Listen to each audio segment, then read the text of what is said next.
নিদ্রায় যাইবার সময়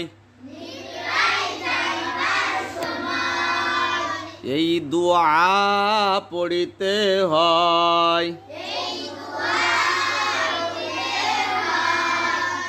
আল্লাহুম্মা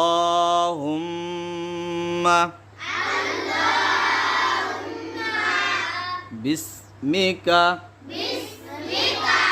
আমুতু ওয়া আহইয়া।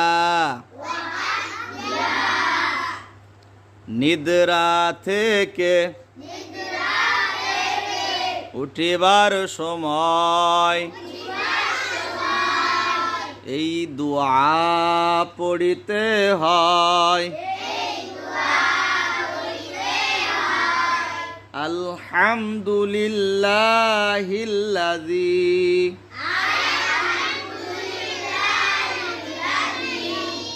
আহইয়ানা বা'দামা আমাতানা ওয়া ইলাইহিন নুশুর।